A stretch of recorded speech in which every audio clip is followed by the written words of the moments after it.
নমস্কার সকলকে। আজকে হেলথ টপিকে আমরা আলোচনা করব। আমাদের সকল রোগ কিন্তু শুরু হচ্ছে আমাদের পেট থেকেই। পরিপাকতন্ত্র মানবদেহের অন্যতম সংবেদনশীল একটি অন্ত্র। এই সংবেদনশীলতার কারণেই অন্ত্রের সাথে ঘনিষ্ঠভাবে সম্পর্কিত বেশ কিছু অসুস্থতা দেখা যায়। তবে এমন কিছু পরিপাকজনিত সমস্যা রয়েছে যা ব্যক্তিদের মধ্যে সচরাচর দেখা যায়। চলুন দেখে নেওয়া যাক কী কী সমস্যা আমাদের শরীরে হয়। যেমন কোষ্ঠকাঠিন্য, এটি অন্যতম সাধারণ একটি হজমজনিত সমস্যা এবং একে অনিয়মিত মলত্যাগ বলাই সবচেয়ে ভালো সংজ্ঞা। এটি মূলত মলত্যাগের অস্বাভাবিকতার কারণে হয়ে থাকে। অধিকন্তু এই সমস্যার সর্বোত্তম সমাধান হল কোষ্ঠকাঠিন্যে আক্রান্ত ব্যক্তির খাদ্যে ফাইবার বা আঁশ এবং তরলের পরিমাণ বাড়ানো। এর পাশাপাশি তাদের ব্যায়াম করতে উৎসাহিত করা উচিত। ইরিটেবল বাওয়েল সিনড্রোম, আইবিএস, সাধারণত আইবিএস নামে পরিচিত ইরিটেবল বাওয়েল সিনড্রোম এমন একটি অবস্থা যেখানে পেটে ব্যথা অনুভব হয়। এই অন্ত্রের রোগের লক্ষণগুলোর মধ্যে সাধারণত ডায়রিয়া এবং কোষ্ঠকাঠিন্য অন্তর্ভুক্ত থাকে।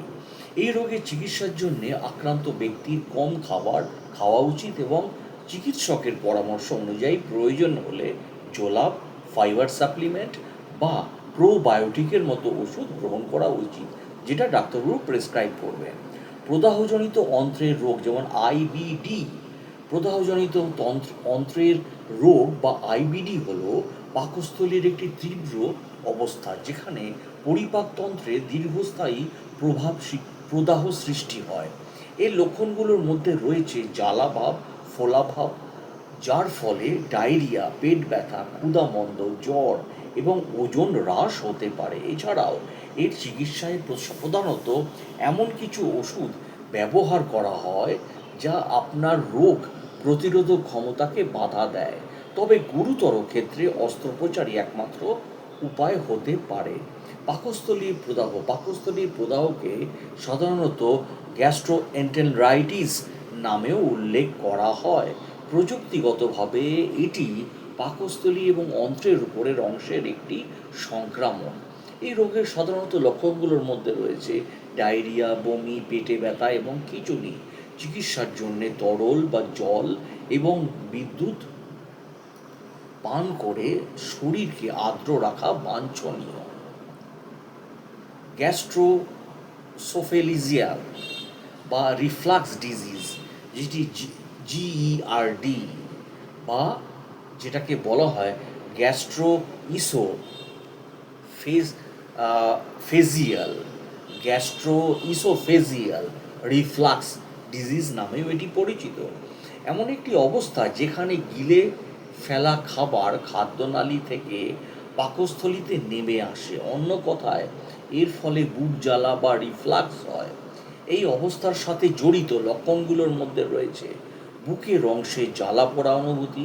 চিকিৎসার ক্ষেত্রে এই রোগটি মূলত আপনি কী এবং কতটা খাচ্ছেন তা নিয়ন্ত্রণ করে নিরাময় করা যেতে পারে। তবে আরাম পাওয়ার জন্যে অ্যান্টাসিডও ব্যবহার করা যেতে পারে যদি ডাক্তারবাবু বলেন।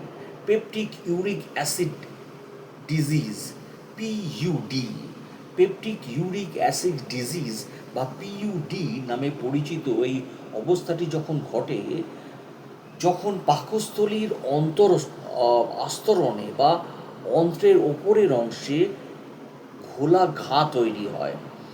এর সাধারণত লক্ষণগুলোর মধ্যে রয়েছে পেটে ব্যথা এবং বমি বমি ভাব।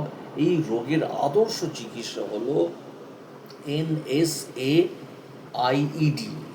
এনএসএআইডিএস জাতীয় ওষুধ ব্যবহার করা, যার মধ্যে রয়েছে অ্যাসপিরিন এবং আইবুপ্রোফেন অথবা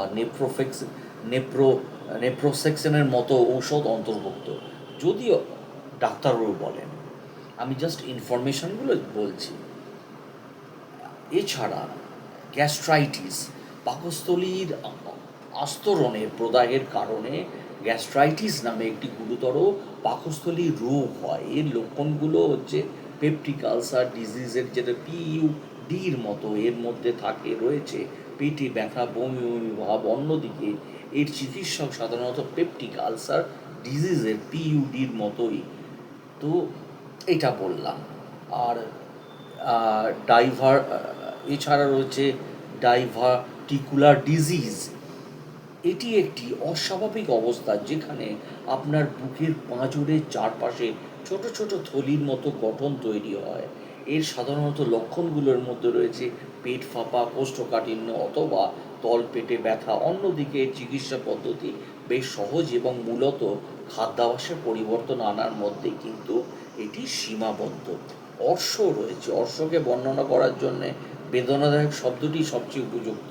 এটি এমন একটি অবস্থা যা আপনার মলদ্বারকে মারাত্মকভাবে প্রভাবিত করে। মলদ্বারের চারপাশের রক্তনালীগুলোকে ফুলে যাওয়ার কারণে এটি ঘটে। এছাড়াও এর পরবর্তী লক্ষণগুলোর মধ্যে রয়েছে ব্যথা, চুলকানি এবং মলত্যাগের পরে উজ্জ্বল লাল রক্তপাত। এই চিকিৎসার মধ্যে ব্যথা বা চুলকানি উপশমের জন্যে ক্রিম এবং সাপোজিটরি বা এমনকি গরম জলে স্নানের মতো ওষুধ ব্যবহার করা হয়।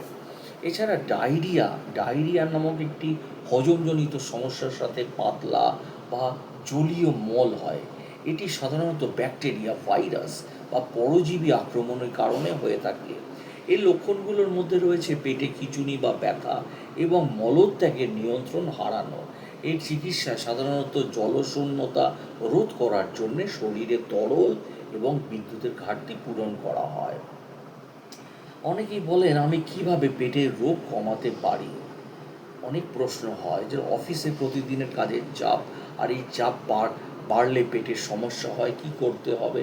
অনেকে বলে, বলুন তো, শ্বাস নিন, মাথা ঠান্ডা রাখুন, সমস্যার সমাধান হয়ে যাবে। কিন্তু সমস্যাটা হলো পেট। বাড়ি থেকে বের হতে ভয় লাগছে, রাস্তায় বেরোলে কি কোনো সমস্যা হবে? বস ফোন করলেই ভাবলাম বাথরুমে গিয়ে উল্টোপাল্টা পায়খানা হতে পারে।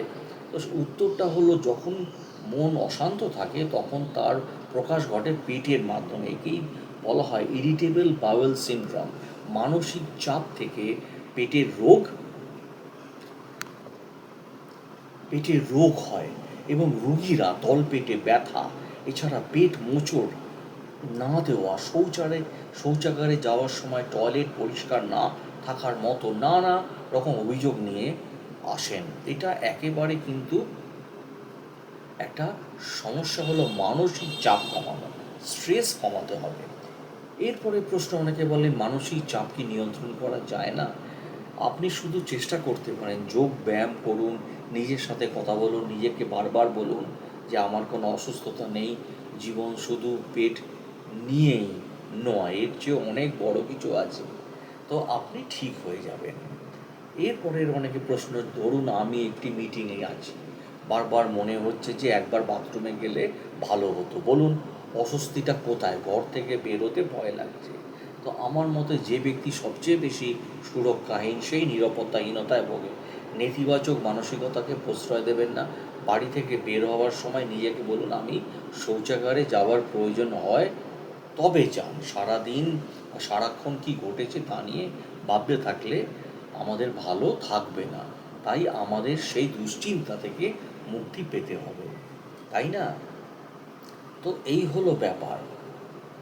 এছাড়াও আহ, প্রশ্ন অনেক কিছু হয়। চারিদিকে নানা রকম গুরুতর অসুস্থতার গুজব শোনা যায়। তাই ক্রমাগত পেটের সমস্যা কি কোনো মারাত্মক রোগের লক্ষণ হতে পারে? সমস্যাটি গুরুতর কিনা তা বোঝায় তিনটি লক্ষণ রয়েছে। যদি আপনি দ্রুত ওজন কমে আপনার হ্রাস করেন, অথবা মলত্যাগের সাথে যদি রক্তপাত হয়, কিংবা প্রায়শই যদি মাঝরাতে ঘুম থেকে উঠে শৌচাগারে যেতে হয়, তাহলে সমস্যাটি গুরুতর হতে পারে। তখন আপনাকে ডাক্তারবাবুর সাথে অতি অবশ্যই যোগাযোগ করতে হবে। কিন্তু বারবার বাথরুমে যাওয়া, পেট পরিষ্কার না থাকা, এটা কি একটি গুরুত্বপূর্ণ অসুস্থতা নয়? তো সেটাও কিন্তু ডাক্তারবাবুই আপনাকে বলে দিতে পারবে যে সত্যি গুরুতর অসুস্থতার ক্ষেত্রে রোগী এই ধরনের কী শারীরিক অবস্থা হতে পারে। তো ডাক্তারবাবুর পরামর্শ নেওয়া আমার মতে সব থেকে উচিত হবে। আমাদের মনে তো অনেক রকমই প্রশ্ন আসে। তো আজকে আমি এই পেটের সমস্যা নিয়ে আপনাদের একটি ভিডিও করলাম, ইনফরমেটিভ ভিডিও করলাম। আর আমার একটাই রিকোয়েস্ট, যেটি আমি সবসময় বলি, কোনো রকম শারীরিক সমস্যা হলে প্রথমেই আপনারা ডাক্তারবাবুর পরামর্শ নিয়ে ডাক্তারবাবু আপনাদের সঠিক সিদ্ধান্ত এবং মেডিসিন দেবেন। ভালো থাকুন, সুস্থ থাকুন এবং ডাক্তারবাবুর সঙ্গে কোনো শারীরিক সমস্যা হলে তৎক্ষণাৎ যোগাযোগ করুন।